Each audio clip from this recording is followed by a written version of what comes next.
자네들 사람의 목숨값이 얼마라고 생각하나? 쌀 한 가마니? 아니면 은자 몇 냐? 허허, 세상 사람들은 모두 나보고 미쳤다고 했지. 제정신이 아니고서야 어찌 그런 결정을 하느냐고 말이야. 네, 오늘 우리 가문의 운명을 송두리째 바꿔놓았던 그 기이한 거래에 대해 들려줌세.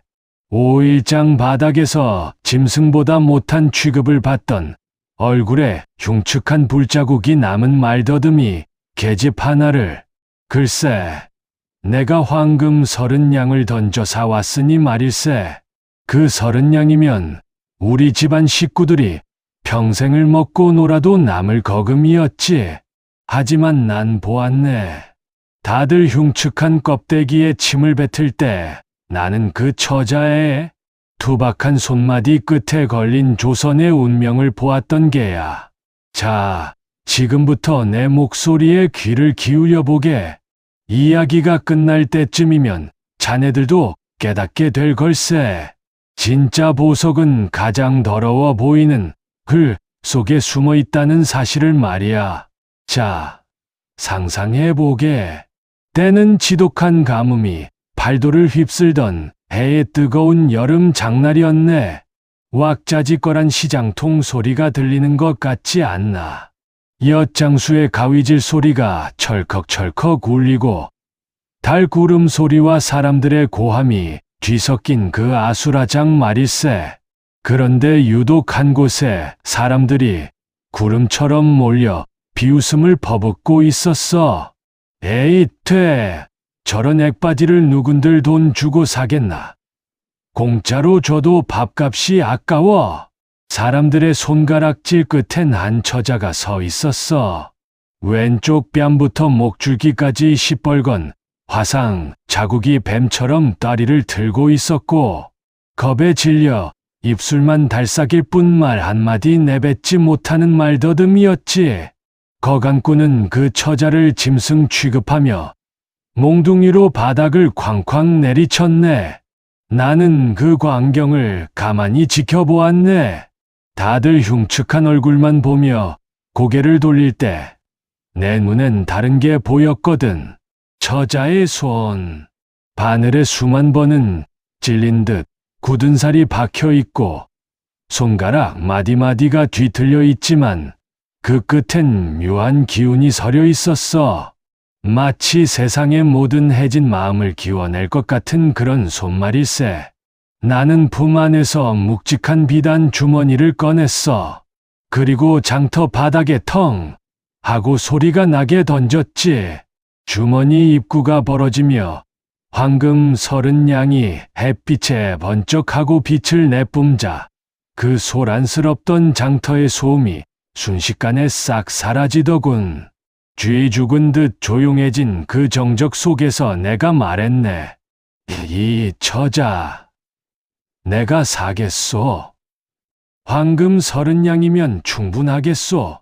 거간꾼의 입이 떡 벌어지고 구경하던 이들은 내 얼굴을 보며 미친 영감이라 수군댔지. 나는 그들의 조롱을 뒤로 하고 떨고 있는 연실이의 손을 잡았네. 연실이는 내 소매를 붙잡고 그저 소리만 내며 눈물을 쏟더군. 나는 그 아이의 귀에 대고 조용히 읊조렸네. 울지 마. 이제 내 손은 누더기가 아니라 조선의 꿈을 짓게 될 것이다. 허허, 이것이 시작이었네. 하지만 이 선택이 집안에 어떤 비바람을 불러올지 그때는 나도 다 몰랐지. 권위만 따지는 내 마누라와 욕심 많은 첫째 며느리가 이 가여운 아이를 어떻게 괴롭혔을지, 그리고 그 지옥 같은 시간 속에서 연실이가 어떤 기적을 만들어냈는지 궁금하지 않나? 이야기가 흥미로우시다면 지금 바로 구독과 알림 설정을 눌러주시게. 자네들의 좋아요 하나가 이 늙은이에게 다음 이야기를 들려줄 큰 힘이 된다네. 함께 해주셔서 진심으로 고맙네. 자, 그럼 이제 연실이가 처음으로 우리 집 헛간에 발을 들이던 그 서늘한 밤의 이야기 본론으로 넘어가 보시겠나. 허허, 장터에서 그 소란을 피우며 연실이를 데려오던 길. 내 평생 그렇게 길고도 무거운 발걸음은 처음이었네. 등에 꽂히는 장터 사람들의 비웃음 섞인 시선이야 툭툭 털어내면 그만이지만 내 마음속엔 더 큰 걱정이 태산이었지. 바로 우리 집 대문을 들어서는 순간 마주할 내 아내 권씨 부인의 서슬퍼런 눈빛 말일세. 가문의 체면을 목숨보다 아끼는 여인 내가 화상 자국 흉측한 말더듬이 계집을 황금 30냥이나 주고 사왔다는 걸 알면 어찌 되겠나. 아니나 다를까 대문 빗장을 열자마자 비명이 터져 나왔네. 아이고, 영감, 정녕 미치신 게요.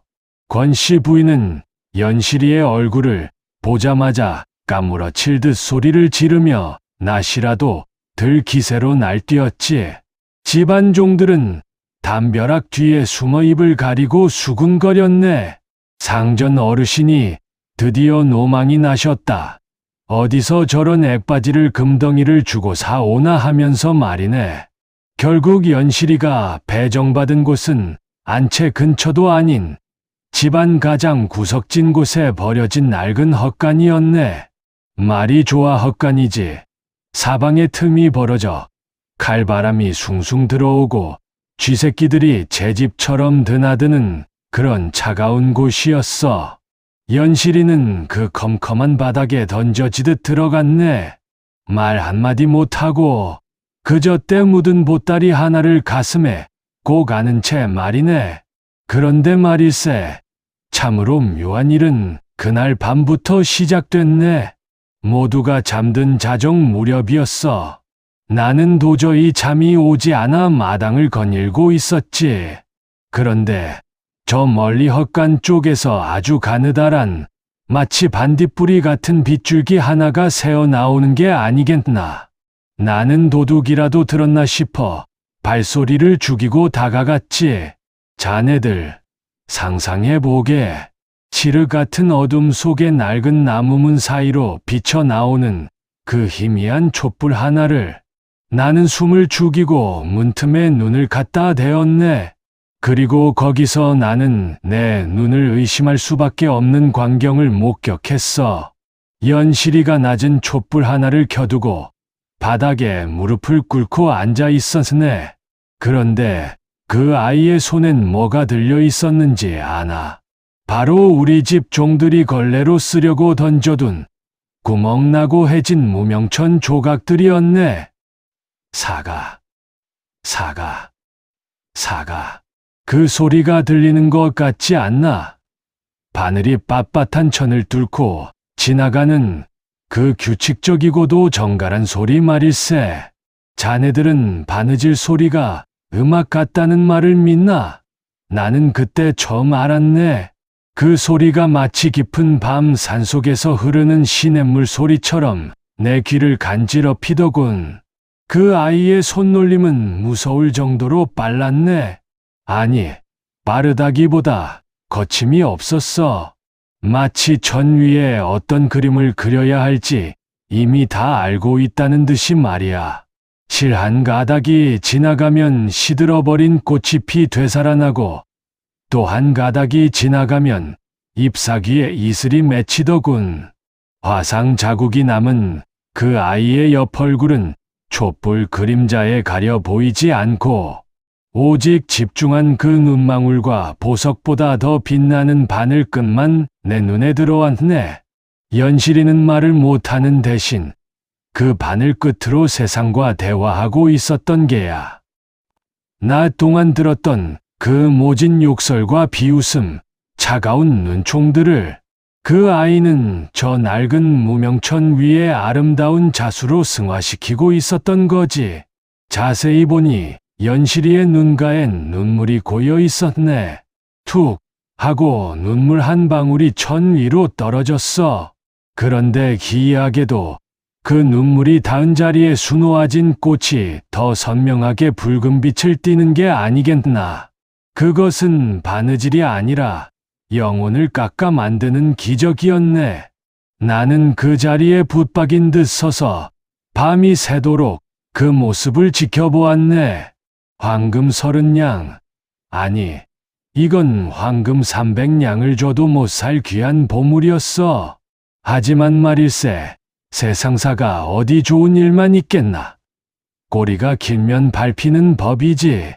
우리 집 첫째 며느리 박씨, 그 아이가 누군가. 친정 집안은 몰락해가는데 자존심만 하늘을 찌르고 시어머니인 권씨 부인에게 어떻게든 점수를 따려 안달이 난 여우 같은 아이가 아닌가. 평소 바느질 솜씨가 형편없어 시어머니에게 타박을 듣던 그 박씨가 어느 날 아침 연실이가 헛간 구석에 몰래 숨겨둔 그 천 조각을 발견하고 만 게야. 이게 무엇이냐? 이 천한 것이 감히 어디서 이런 걸 훔쳐왔느냐? 박씨의 날카로운 목소리가 헛간을 뒤흔들었네. 연실이는 사색이 되어 엎드려 빌었어.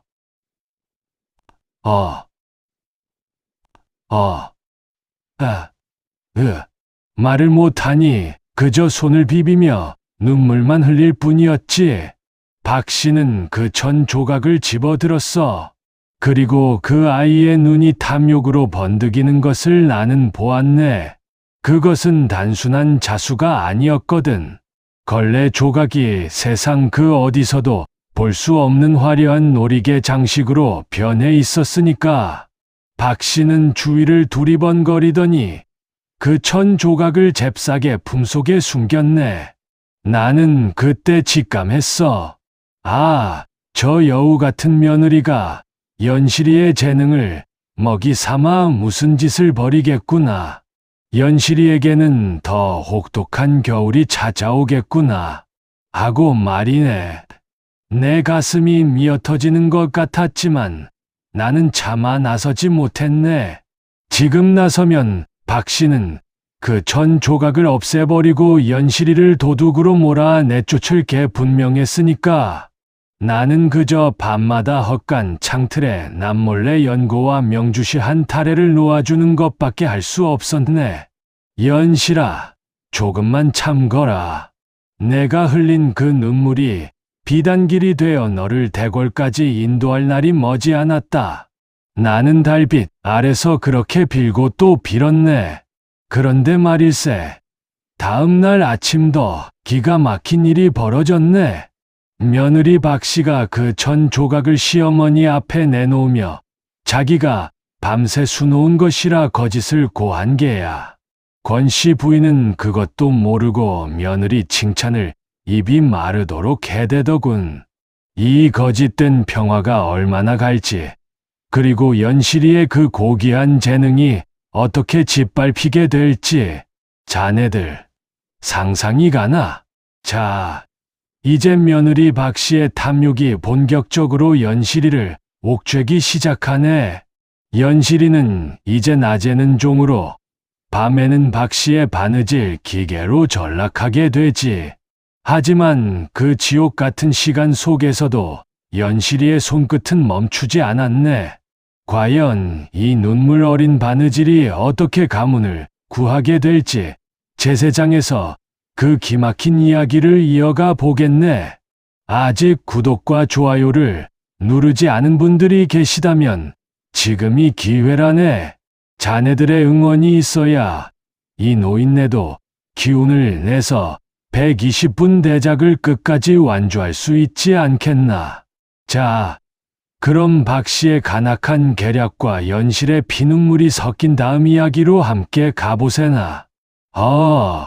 자네들, 세상에서 가장 무서운 것이 무엇인지 아나? 호랑이? 아니면 전염병? 아니네. 사람의 마음속에 자리 잡은 검은 탐욕이라네. 특히나 제 것이 아닌 것을 제 것처럼 탐내는 그 비뚤어진 마음 말일세. 내 첫째 며느리 박씨, 그 여우 같은 아이가 연실이의 신비로운 자수를 가로챘을 때 나는 그 탐욕이 불러올 비바람을 예감했어야 했네. 어머님, 이것 좀 보셔요.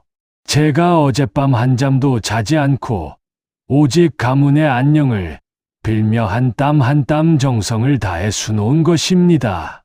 박 씨가 연실이의 천 조각을 내놓자 안방에선 권 씨 부인의 경탄 섞인 비명이 터져 나왔지. 평소 며느리의 바느질 솜씨가 투박하다며 혀를 차던 마누라의 눈이 휘둥그레졌어. 그럴 수밖에 없었지.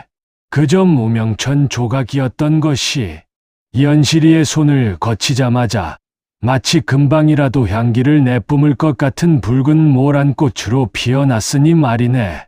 마누라는 그 천 조각을 손으로 어루만지며 연신 감탄했네. 세상에, 어찌 사람의 손으로 이런 조화를 부린단 말이냐? 우리 집에 복덩이 며느리가 들어왔구나. 그 칭찬에 박 씨의 입꼬리가 귀에 걸리더군. 하지만 자네들, 그 화려한 꽃이 아래 연실이의 피눈물이 맺혀 있다는 걸 그 집안에서 나 말고 누가 알았겠나? 그날부터 연실이의 삶은 지옥보다 더한 곳으로 변했네. 박 씨는 시어머니의 환심을 사기 위해, 그리고 바깥 세상에 자신의 솜씨를 뽐내기 위해 연실이를 본격적으로 옥죄기 시작했어. 낮에는 남들 눈에 띄지 않게 가장 험한 집안일을 시켰네. 꽁꽁 언 얼음물을 깨서 빨래를 하게 하고 마당에 쌓인 낙엽을 쓸고 또 쓸게 했지. 손가락이 곱아 터져서 감각이 없어질 때쯤이면 박 씨는 연실이를 자신의 방 뒤편에 있는 골방으로 불러들였네. 이년아, 똑바로 앉지 못해. 오늘 해가 지기 전까지 이 저고리 깃에 나비 10마리를 새겨놓지 않으면 내 놈의 밥그릇은 구경도 못할 줄 알아라. 박 씨의 독설이 골방 안을 가득 채웠으네. 연실이는 겁에 질려 어깨를 바들바들 떨면서도 피가 맺힌 손가락으로 바늘을 잡았어. 말이 없는 아이라 변명 한마디 못하고 그저 꺽꺽거리는 울음을 삼키며 바느질을 했지. 사가, 사가, 사가. 그 깊은 밤, 박 씨의 방 뒤편에선 끊이지 않는 바느질 소리가 들려왔네. 연실이의 손은 이미 만신창이었어. 바늘에 찔려 구멍이 나고 그 구멍에서 나온 피가 흰 비단을 적셨지. 그러면 박 씨는 그 피 묻은 자리를 발로 짓밟으며 소리를 질렀어. 이 재수 없는 년이 어디 귀한 비단에 피칠갑을 하느냐. 나는 문 밖에서 그 소리를 들으며 가슴을 쥐어뜯었네. 당장이라도 문을 박차고 들어가 박 씨의 뺨을 후려치고 싶었어. 하지만 나는 참아야 했네. 지금 진실을 밝히면 도끼 오른 박 씨가 연실이를 도둑으로 몰아 장터에 다시 내다 팔거나 아니면 혀를 깨물게 할 것만 같았거든. 나는 그저 어둠 속에서 주먹을 꽉 쥐고 다짐했네. 연실아, 이 고통이 내 바늘을 더 날카롭게 단련시킬 것이다. 조금만 더 버텨라. 자네들, 사람의 재능이라는 게 참으로 묘하지 않나. 억압하면 할수록, 고통을 주면 줄수록 연실이의 솜씨는 오히려 인간의 경지를 넘어서고 있었네. 박 씨가 가로채 세상에 내놓는 자수들은 한양 사대부 집안 여인들 사이에서 순식간에 소문이 퍼졌어. 최대감네 첫째 며느리 손에 신이 내렸다. 그가 수놓은 꽃엔 벌이 날아들고 그가 수놓은 새는 밤마다 온다는 흉흉한 소문까지 돌 정도였지. 박 씨는 이제 거만함이 하늘을 찔렀네. 연실이를 골방에 가둬두고 짐승처럼 부리며 자신은 고고한 학처럼 안방에 앉아 차를 마셨어. 하지만 거짓으로 쌓은 성은 모래알처럼 부서지기 쉬운 법. 그러던 어느 날이었네. 우리 가문의 운명을 송두리째 뒤흔들 거대한 그림자가 집 안으로 찾아든 게야. 조정의 실세이자 옷 한 벌에도 목숨을 거는 까다로운 복식가. 이 판서 대감이 우리 집을 방문한다는 전갈이 왔네. 그런데 그가 가져온 물건이 무엇인지 아나? 임금님께서 직접 하사하신 세상에 단 한 벌뿐인 전설의 어사와 관복이었네. 이 판서는 그 관복을 내놓으며 오만하게 말했지. 최 대감댁 며느리가 침선의 신이라 들었소. 이 귀한 옷에 작은 흠집이 생겼는데 왕실의 명예를 걸고 완벽하게 복원해 보시오. 만약 실패한다면 내 임금을 모독한 죄를 물어 이 집안을 가만두지 않을 것이오. 박씨의 얼굴이 순식간에 흙빛으로 변하는 걸 나는 똑똑히 보았네. 평소 남의 솜씨로 호의호식하던 가짜 침선장이 임금의 옷이라는 거대한 무게 앞에 마주선 게지. 자, 이제 이 거짓말쟁이 며느리가 어떤 파멸을 맞이할지, 그리고 골방에 갇힌 우리 연실이가 어떻게 그 멸문의 위기에서 가문을 구하게 될지, 자네들 심장이 뛰지 않나? 허허, 이야기가 점점 흥미진진해지지. 제세장은 여기서 일단 멈춤세. 하지만 명심하게, 이제 곧 연실의 바늘 끝에서 가문의 운명이 결정되는 절체절명의 순간이 찾아오네. 자, 다음 장인 제내장 꽃향기 나는 자수의 소문으로 넘어가기 전에 아직도 구독 버튼을 누르지 않은 친구가 있다면 지금이 바로 기회라네. 자네들의 좋아요 한 번이 이 늙은이의 말라비틀어진 목청을 다시 살려내는 귀한 명약이 된다네. 댓글로 연실아 힘내라 한마디씩 남겨주면 더 고맙겠고, 그럼 가짜 침선장의 정체가 탄로나기 일보 직전의 긴박한 순간, 자, 어서 따라오게. 자네들 혹시 천리향이라는 꽃을 아나?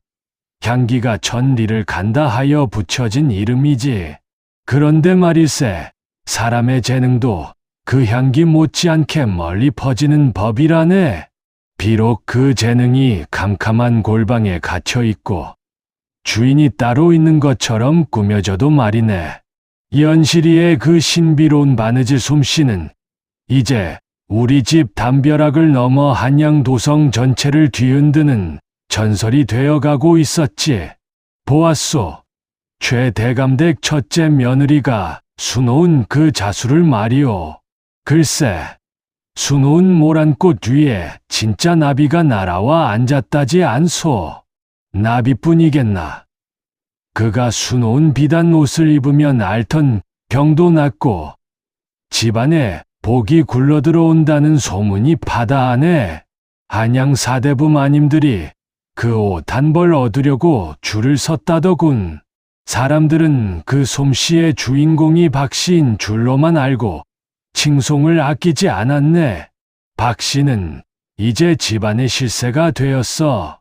내 마누라 권씨 부인은 이제 며느리 박씨를 상전 모시듯 했지. 우리 가문을 일으킨 복덩이라며 귀한 음식은 죄다 박씨 앞으로 갔네.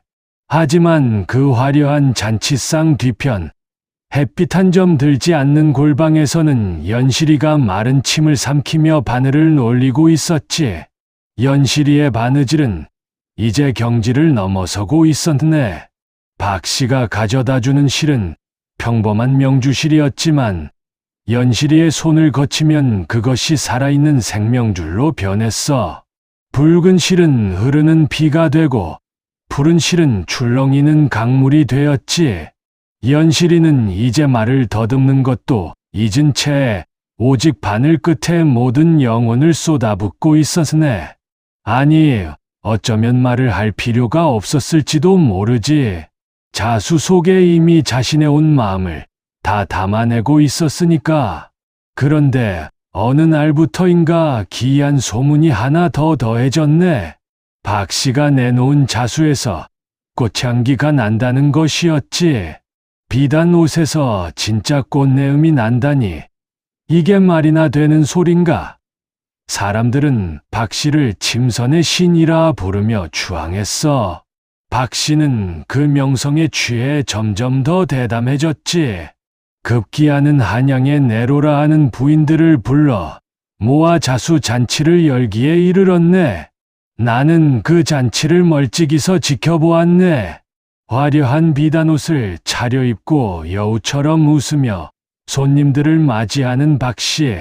이 꽃향기는 저만의 비법으로 씨를 다려 만든 것이옵니다라고 거짓을 고하는 그 뻔뻔한 입술을 보며 나는 실소를 금치 못했네. 진실이 뭔지 아나? 연실이는 골방에서 바느질을 할 때 마당에 빈 들꽃을 따다 지시겨 그 즙으로 시를 적셨던 게야. 박 씨가 버린 차시 피며 산지에서 올라온 귀한 약재 찌꺼기들을 모아다가 밤새 실의 향을 입혔던 거지. 연실이는 박 씨에게 칭찬받고 싶어서가 아니었네. 그저 자신이 만드는 이 옷이 누군가에게 따뜻한 위로가 되길 바라는 그 순수한 마음 하나로 그 고생을 자처한 것이었어. 연실이의 손은 이제 사람의 손이라고 보기 힘들 정도로 망가져 있었네. 손톱은 빠지고 마디는 굵어져서 마치 고목나무 뿌리 같았지. 하지만 그 손이 닿는 곳마다 기적이 일어났어. 박 씨는 연실이가 만든 그 기적을 팔아 금은 보화를 쌓았고, 연실이에게는 그저 식어버린 밥 한 덩이와 차가운 물 한 사발만 던져주었지. 이년아, 향기가 약해졌지 않느냐? 다음번엔 더 진한 향이 나게 하란 말이다. 박 씨의 매질 소리가 담장을 넘을 때마다 내 심장은 갈갈이 찢어지는 듯했네. 하지만 자네들, 하늘은 스스로 돕는 자를 돕는다고 했던가. 그 지나친 명성이 결국 박 씨를 파멸의 구렁텅이로 밀어넣는 계기가 되었네. 소문은 흐르고 흘러 저 높은 궁궐 담장을 넘어 임금님의 귀에까지 들어갔고, 마침내 그분이 우리 집으로 찾아오게 된 게야. 바로 조정의 실권자, 이 판서 대감이네. 그는 임금님의 복식을 책임지는 상의원의 수장이나 다름없는 인물이었지. 그가 우리 집 대문을 들어서던 날, 온 집안은 얼음장을 끼얹은 듯 정적에 휩싸였네. 박 씨는 제 발등을 찍을 줄도 모르고 화려한 옷을 차려입고 마중을 나갔지. 이 판서는 인사도 생략한 채 비단 보자기 하나를 내밀었네. 그 안에서 나온 것은 눈이 부시도록 푸른 임금님이 직접 입으셨던 어사와 관복이었어. 그런데 그 귀한 옷의 가슴팍이 날카로운 칼날에 베인 듯 찢어져 있었지. 최대감댁 며느리가 침선의 신이라지. 이 옷은 주상전하께서 아끼시던 옷이나 사냥 중에 훼손되었소. 조정의 그 어떤 장인도 이 비단결을 맞추지 못해 포기했지. 그대가 이 옷을 완벽하게 고쳐낸다면 가문의 영광이 있겠으나, 만약 실패하거나 흠집을 남긴다면 왕실을 기만한 죄로 멸문지화를 면치 못할 것이오. 멸문지화. 그 소리에 박 씨의 얼굴이 순식간에 잿빛으로 변했네. 가짜가 진짜 행세를 하다가 드디어 감당할 수 없는 진짜 위기를 마주한 게지. 박 씨의 손이 바들바들 떨리는 것을 나는 똑똑히 보았네. 자네들, 이제 어떻게 되겠나? 박 씨가 이 옷을 들고 골방으로 달려가 연실이의 무릎 앞에 던지겠지. 하지만 이번엔 달랐네. 임금님의 옷은 일반 비단과는 결 자체가 달랐고, 찢어진 부위는 연실이의 힘만으로도 버거운 절망적인 상태였으니까.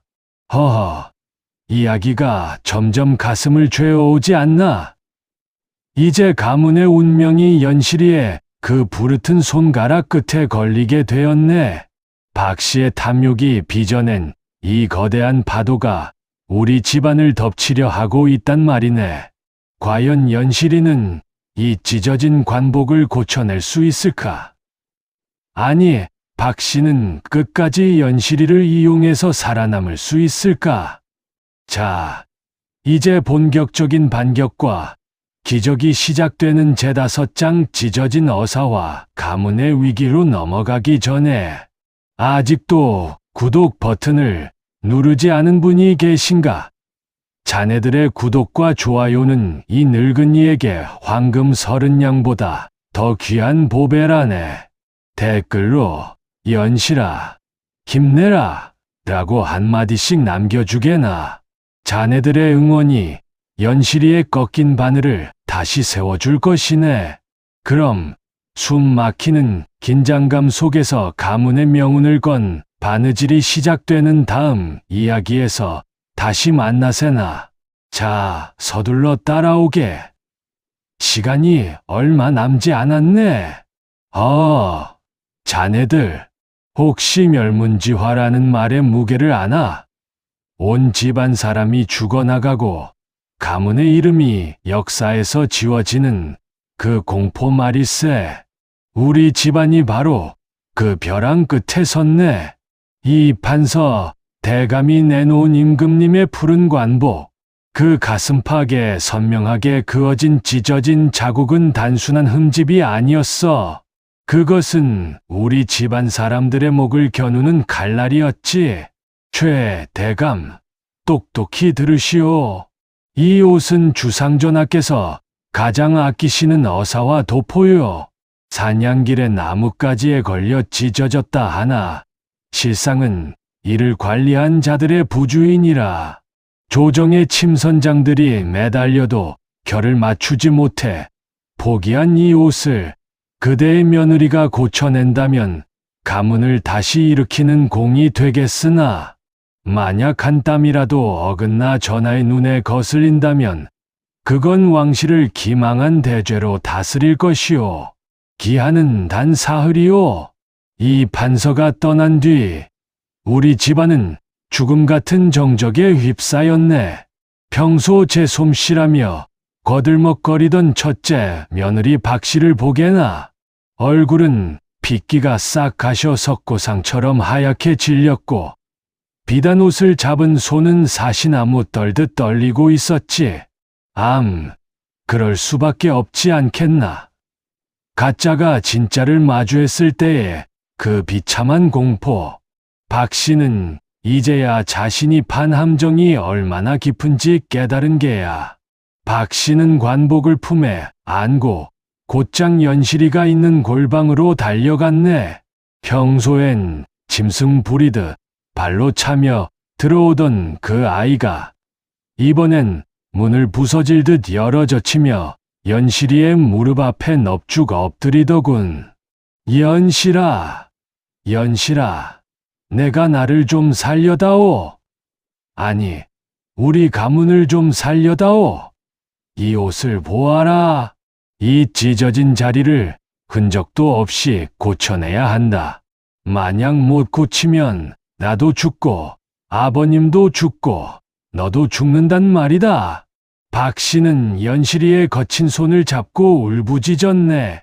평소에 맺혔던 그 모진 매질과 폭언은 온데간데 없고 오직 살려달라는 비굴한 애원뿐이었지. 연실이는 겁에 질려 어깨를 움츠렸네. 그리고 박 씨가 내민 관복을 조심스레 펼쳐보았지. 자네들, 그 관복의 결을 한번 상상해 보게나. 하늘에서 내려온 선녀가 짠 듯. 가로결과 세로결이 신라보다 가늘게 얽혀 있어 사람의 눈으로는 그 시작과 끝을 찾을 수가 없는 명주였네. 게다가 그 위엔 왕실을 상징하는 금실 자수가 놓여 있었는데 찢어진 자국이 하필 그 자수의 정중앙을 관통하고 있었어. 이건 바느질의 문제가 아니라 예술을 다시 창조해야 하는 불가능한 과제였던 게야. 연실이는 말 한마디 없이 그 관복을 어루만졌네. 부르튼 손가락 끝이 찢어진 결을 따라 천천히 움직였지. 연실이의 눈동자가 흔들리는 걸 보았네. 천재인 그 아이에게도 이 옷은 거대한 장벽이었던 게야. 박 씨는 그 옆에서 연실이를 재촉했어. 할 수 있지. 응, 향기 나는 실을 써서라도 고쳐내란 말이야. 연실이는 고개를 가로저었네.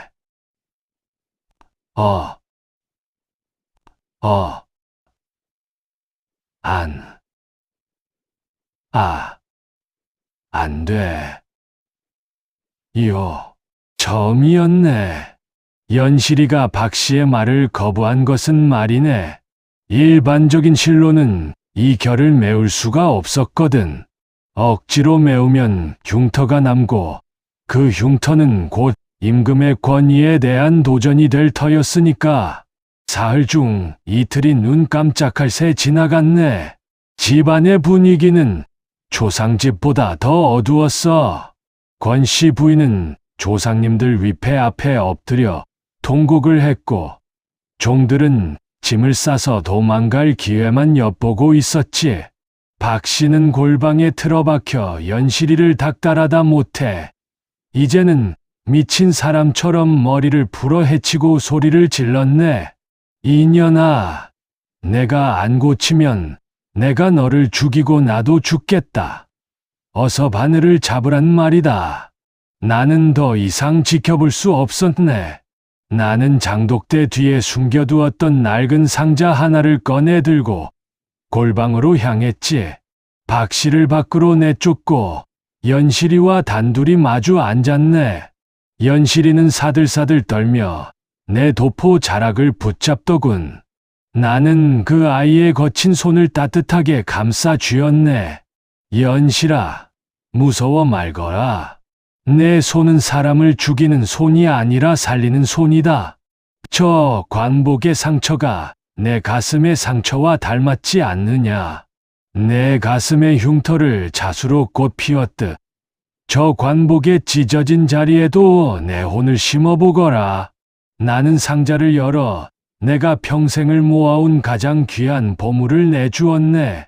그것은 실이 아니었어. 아주 오래전 서역에서 건너온 신비로운 전설의 투명한 명주 고치였지. 빛을 받으면 투명해지고 어둠 속에서는 은은한 달빛을 내는 그 귀물 말이네. 연실이의 눈이 번쩍 뜨였네.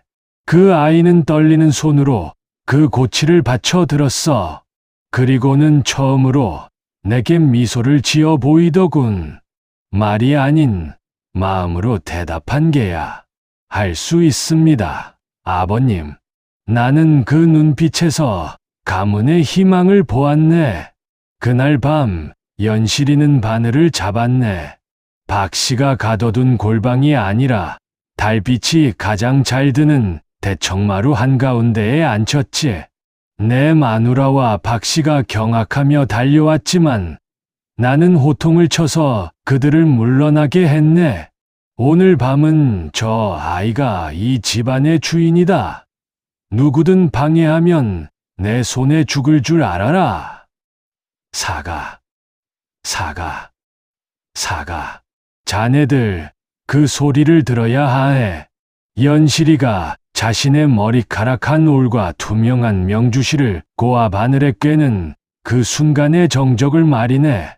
바늘이 관복의 찢어진 틈을 파고들 때마다 밤 공기가 진동을 하더군. 연실이는 이제 숨조차 쉬지 않는 듯했어. 한 땀을 뜨는데 1시간이 걸리고 한 결을 맞추는데 온몸의 기운을 다 쏟아부었지. 연실이의 이마에는 굵은 땀방울이 맺혔고 부르튼 손가락에서는 다시 피가 배어 나왔네. 하지만 연실이는 멈추지 않았어. 찢어진 자리를 가리는 게 아니라 그 상처를 이용해 새로운 생명을 불어넣고 있었던 게야. 밤이 깊어갈수록 연실이의 등 뒤로 거대한 아우라가 비치는 것 같았네. 마치 신선이 내려와 옷을 찢는 듯한 그 장엄한 광경을 나는 숨을 죽이고 지켜보았네. 자, 이제 동이 트고 있네. 사흘째 되는 아침, 이 판서 대감이 가마를 타고 우리 집 대문 앞에 도착했네. 연실이는 밤새 바느질을 마치고 그 자리에 쓰러져 잠이 들었지. 과연 그 찢어진 관복은 어떻게 변했을까? 박 씨는 그 결과물을 보고 환호했을까? 아니면 절망했을까? 가문의 명운을 건 그 마지막 결과가 궁금하시다면 지금 바로 구독과 좋아요를 눌러주시게. 자네들이 눌러주는 그 따뜻한 응원이 밤새 피 흘리며 바늘을 잡은 연실이에게는 가장 큰 위로가 될 것이네. 댓글로 연실아, 고생했다라고 한마디씩 꼭 남겨주게나. 자, 이제 기적의 실체가 드러나는 바늘 끝에 건 목숨편으로 함께 가보세나.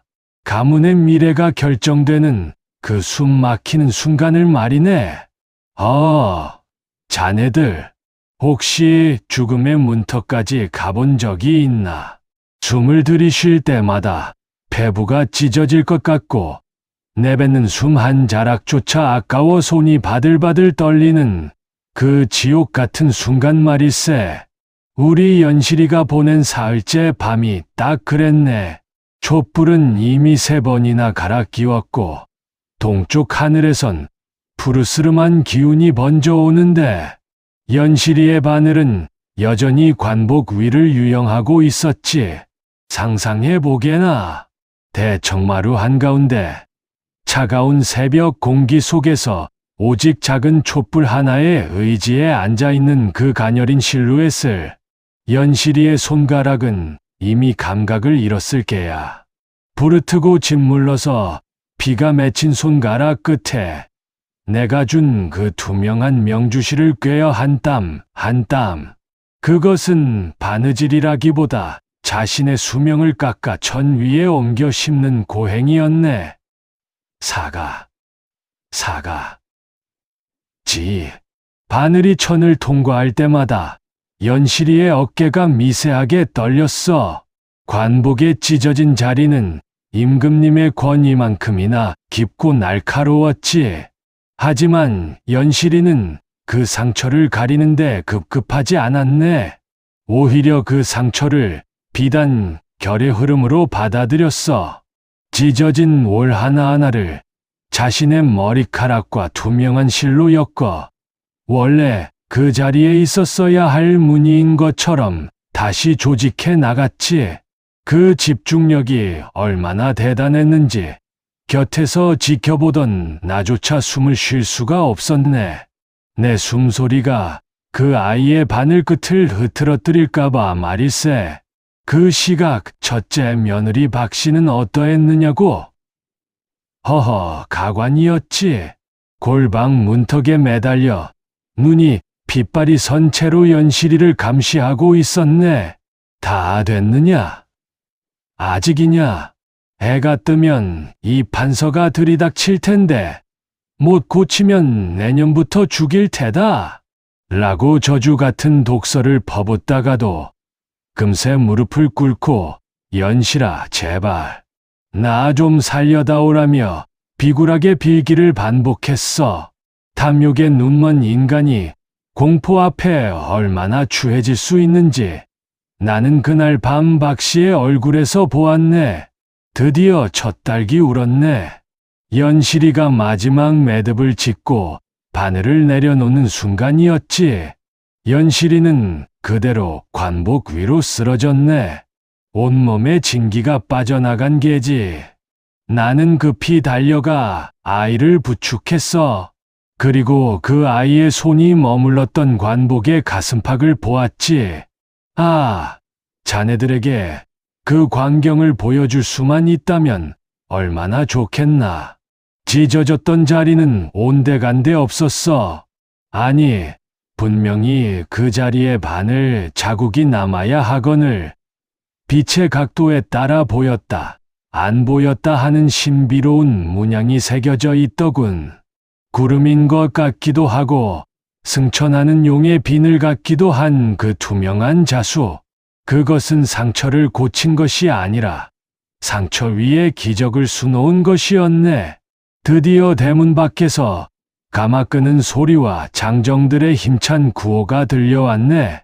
이 판서 대감이 도착한 게야. 집안은 순식간에 아수라장이 되었지.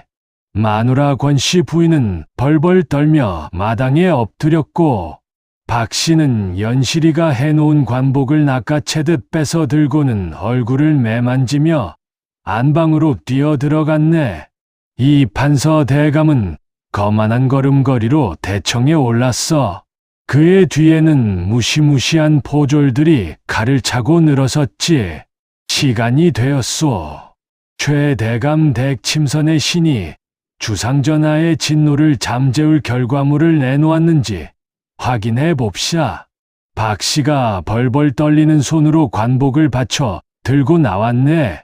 이 판서는 차가운 눈빛으로 옷을 낚아채 햇빛 아래로 가져갔어. 그는 찢어졌던 부위를 샅샅이 뒤지기 시작했지. 일각이 여삼추라더니 그 짧은 침묵이 내게는 100년 같았네. 박 씨의 이마에선 땀방울이 비 오듯 쏟아졌고 내 심장은 터질 것 같이 요동쳤어. 한참을 들여다보던 이 판서의 눈이 갑자기 크게 떠졌네. 그는 옷을 높이 들어 올리더니 햇빛에 비춰보고 다시 그늘로 가져가 보기를 수차례 반복했지. 그러더니 떨리는 목소리로 소리쳤네. 이럴 수가. 분명 찢어졌던 자리인데 상처는커녕 전하의 위엄을 상징하는 서광의 광이 서려 있구나. 도대체 어떤 시를 썼기에 햇빛 아래선 용이 살아 움직이고 그늘에선 구름 속으로 사라진단 말이냐? 이건 사람이 할 수 있는 바느질이 아니다. 박 씨는 그 찬사에 정신을 못 차리고 다시 거짓을 입에 올렸네. 제가 목숨을 걸고 찾아낸 비방으로 수놓은 것이옵니다. 대감님. 하지만 자네들, 진실은 가려질 수 없는 법이지. 이 판서 대감은 박 씨의 손을 가만히 내려다보았네. 가짜 침선장의 손은 곱고 부드러웠지. 연실이의 피와 땀을 가로챈 박 씨의 손에는 그 어떤 훈장도 없었거든. 이 판서의 눈매가 날카로워졌어. 부인, 참으로 기묘하구려. 이토록 신묘한 바느질을 사흘 밤낮으로 해냈다면 손가락이 문드러져야 정상일 텐데 부인의 손은 어찌 이리 옷같이 고운가? 내게 거짓을 고하는 것이오. 그 서슬퍼런 추궁의 박 씨는 대답을 못하고 그저 바들바들 떨기만 했네. 바로 그때였어. 헛간 쪽에서 기침 소리와 함께 밤새 기운을 다 쓴 연실이가 비틀거리며 마당으로 걸어 나왔지. 연실이의 옷은 흙먼지 투성이고 얼굴의 화상 자국은 더욱 붉게 도드라져 보였어. 하지만 무엇보다 이 판서의 시선을 끈 건 연실이의 피투성이가 된 손가락이었네. 자, 이제 모든 진실이 밝혀지기 일보 직전이네.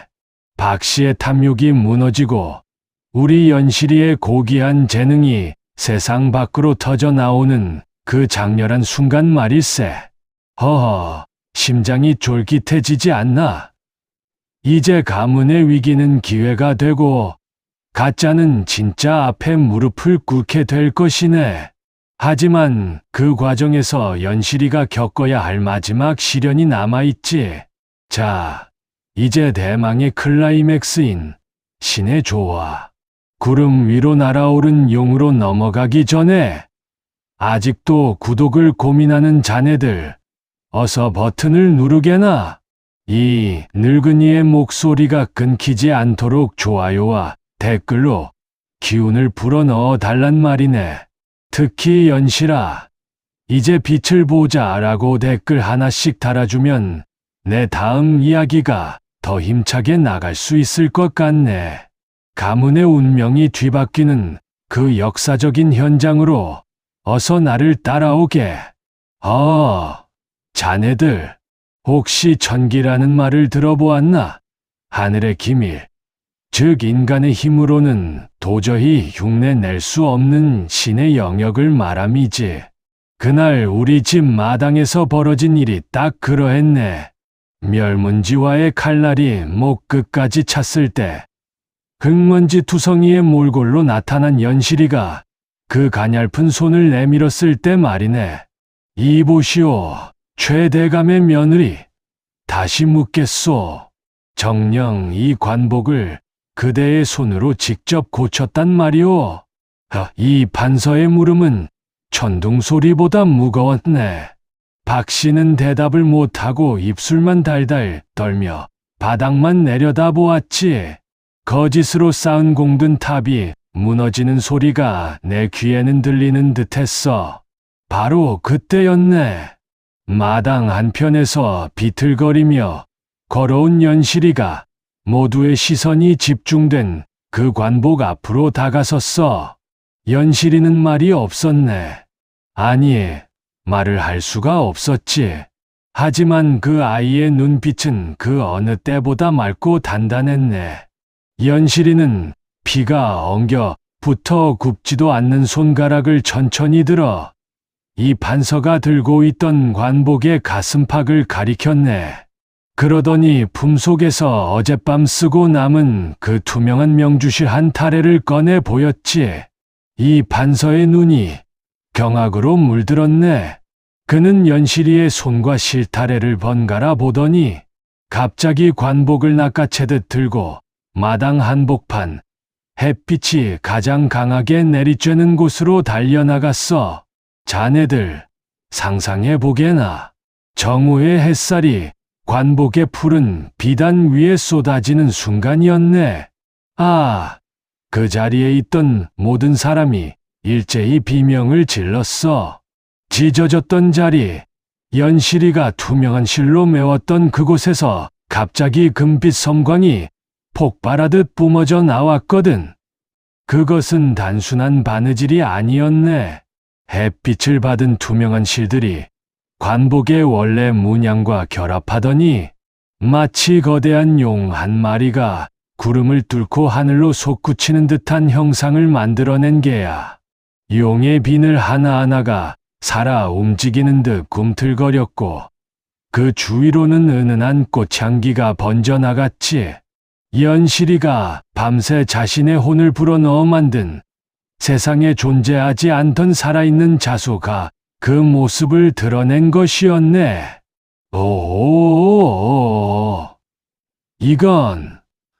이건 신의 조화로구나.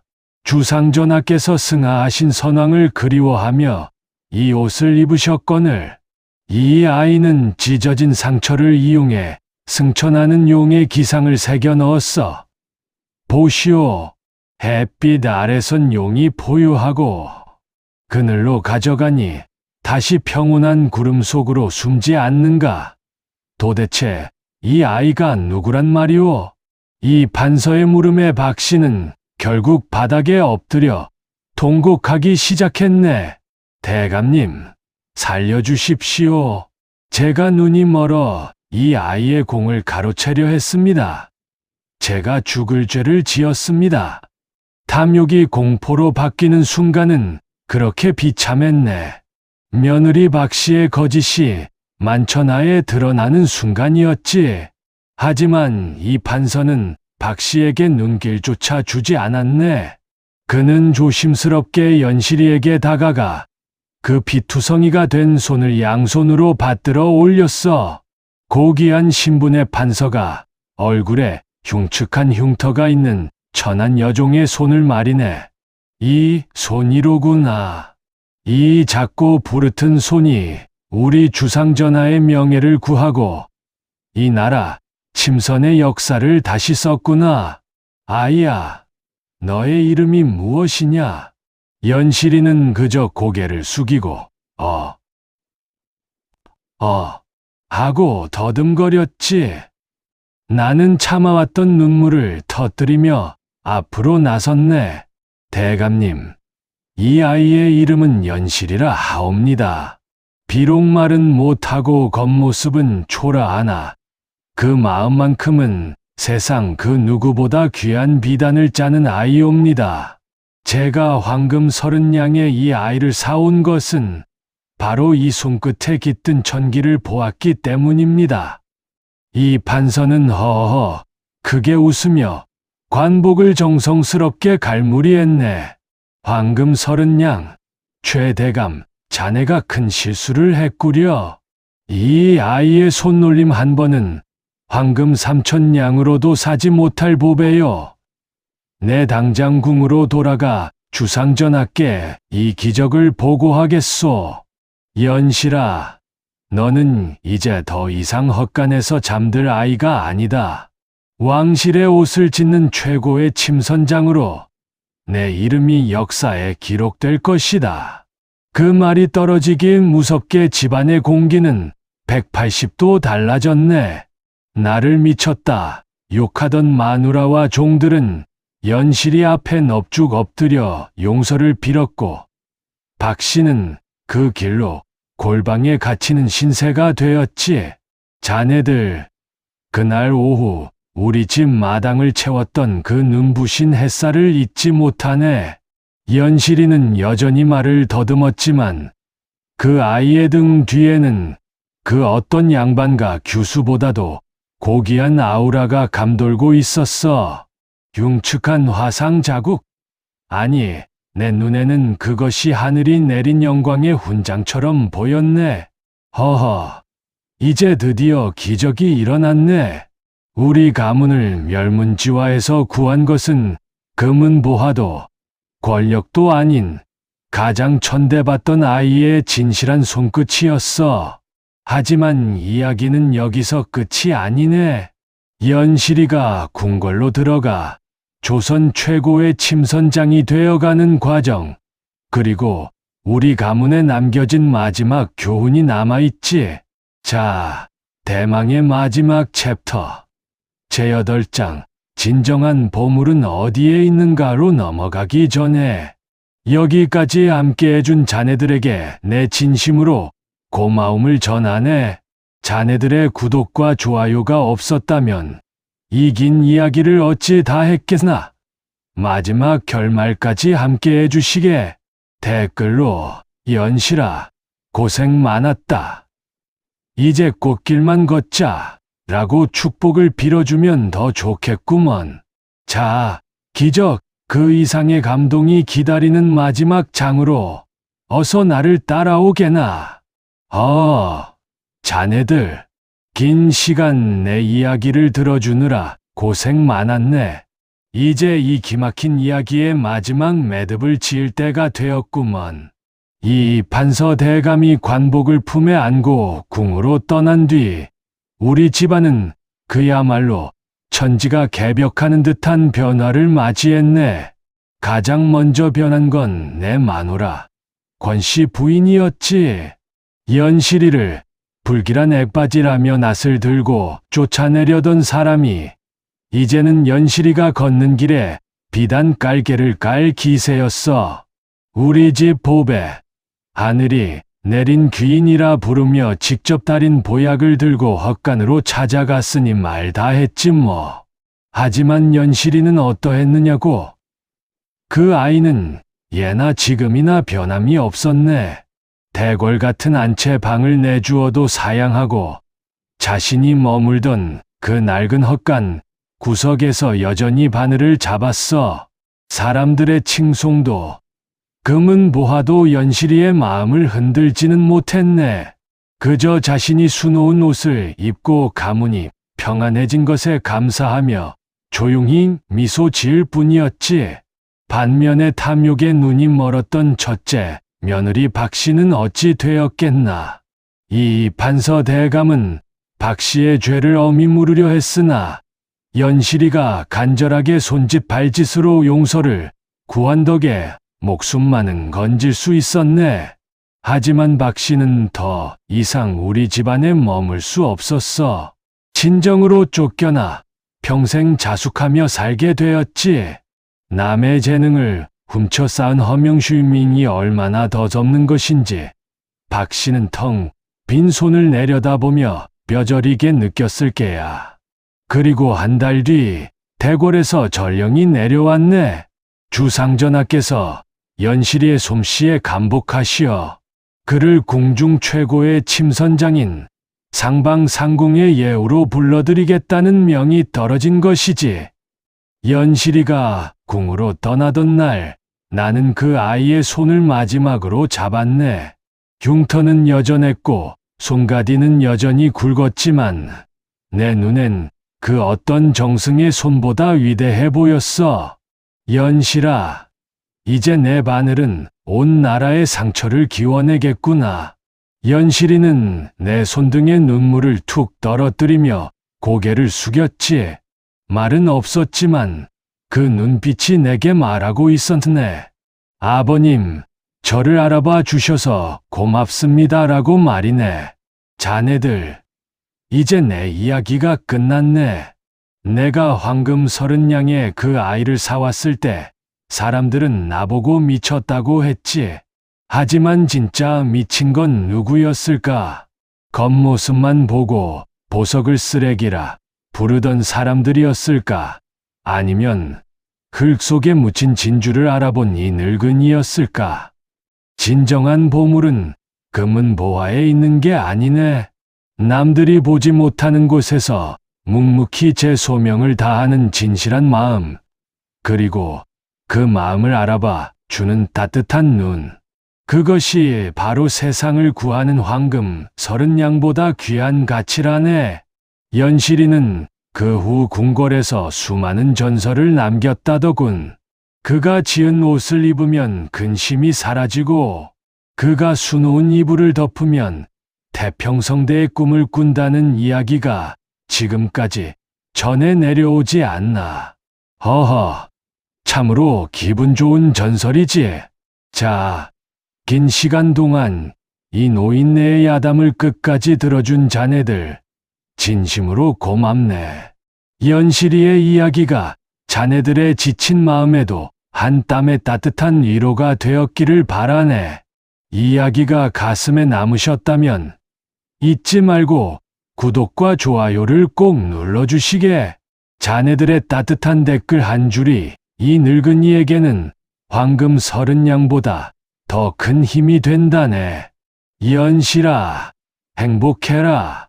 혹은 최대감님, 다음 이야기도 들려주세요. 라고 남겨주면 내 조만간 또 다른 기가 막힌 야담을 들고 찾아오겠네. 밤이 깊었구먼. 자네들의 삶에도 연실이의 바늘 끝에서 피어난 꽃향기가 가득하길 빌겠네. 그럼 다음 시간에 또 만세나 건강하게 잘 지내게.